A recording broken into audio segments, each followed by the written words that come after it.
Good evening, everyone. Today we'll discuss the SOC index versus modified SOC index. Okay, modified SOC index versus SOC index. Okay, so what is SOC index? In obstetrics, very important. These are the things they will be typically in the postpartum hemorrhage. You have to know, remember the SOC index. Okay, SOC index.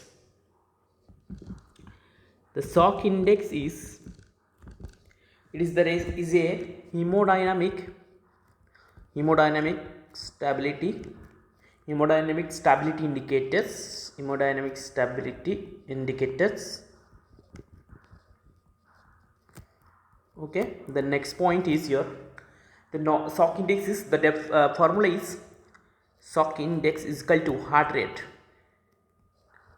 rate divided by your systolic blood pressures.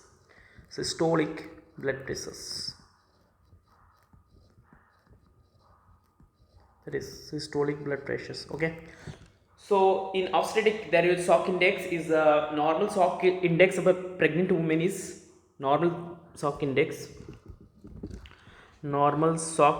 of a pregnant woman is 0.8. okay, so basically normal value of SOC index is 0.5 to 0.7. okay, and the normal value of SOC index pregnancy, that is the obstetrical SOC index is here 0.7 to 0.8. okay, the first point talking, if the SOC index become 0.9 to 1.1, that indicates what it will indicates. It will indicates the mass. It will indicate there will be need of massive blood transfusion. It will indicate the requirement of massive blood transfusions and intensive resuscitation needed for these patients. So those patients which obstetric hemorrhage, if the SOC index is more than 0.9 to 1.1, then it will indicate you have to go for a massive blood transfusion protocol and intensive resuscitations. okay, so basically the SOC index, I told SOC index is a hemodynamic stability indicator. It is heart rate divided by systolic blood pressure. Basically the normal SOC index in the pregnant woman is 0.8. Normal SOC index in the pregnant woman is 0.8, and it is 0.5 to 0.7 the normal value of SOC index.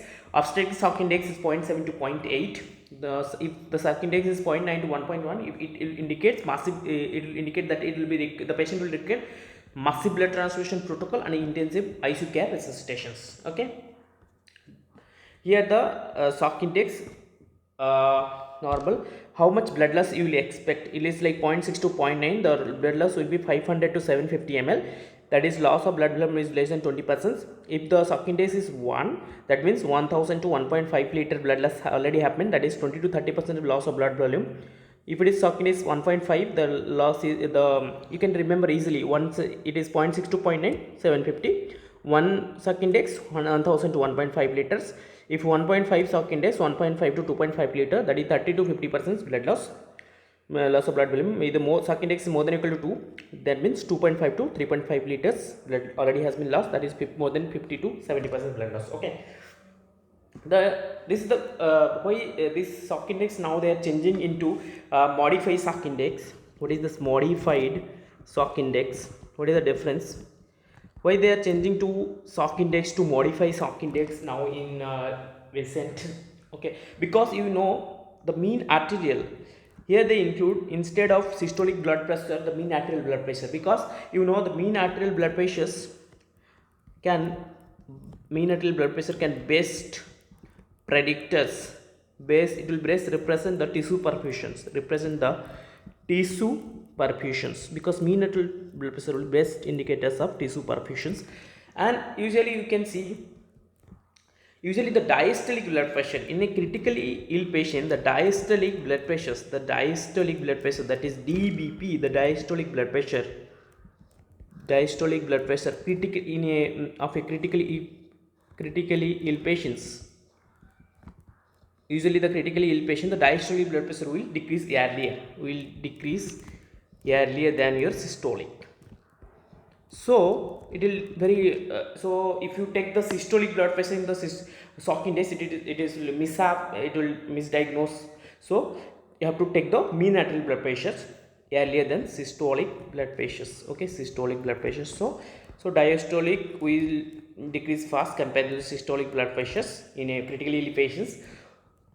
So for disease severity, the mean arterial blood pressures can be accurately predict the disease severity. Very important statement, disease severity. So mean arterial pressure will be, so because diastolic pressure earlier decrease karta hai compared to systolic blood pressure, so you have to take the mean arterial blood pressure in the modified shock index they have added. So now they change to modified shock index is equal to modified shock index, that is MSI, is equal to heart rate divided by your mean arterial pressures. Mean arterial pressure systolic plus 1/3 of pulse pressures. Okay, so it is a better indicator to predict the mortality in shock. So what is the cutoff? I told the cutoff for shock index is 1.9 to 1.1. For the modified shock index, they have changed the cutoff. The modified shock index, the cutoff will be more than 1.4.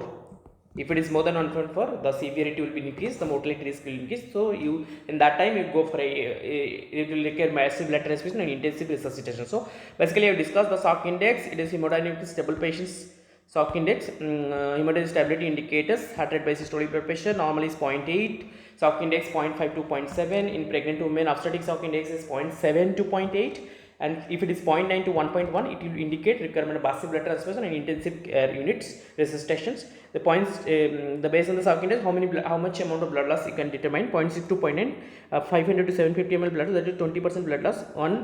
Then 1 liter to 1.5 liter, 20 to 30% blood loss. It is 1.5, then 1.5 to 2.5 liter blood loss, that is 30 to 50% blood volume loss. If more than 2.5 to 3.5 liter loss, 50 to 7% loss. The modified shock index, they have included the mean arterial pressure because mean arterial pressure will be represent the tissue perfusion better compared to the tissue perfusion better. Diastolic, because diastolic blood pressure will decrease earlier compared to the systolic in the critically ill patients. So MAP will be better indicator for prediction of the mortality and disease severities. And the modified shock index, they change to heart rate divided by mean arterial pressures. That is the cutoff will be 1.1. Thank you. If you like, please subscribe my channel. Thank you.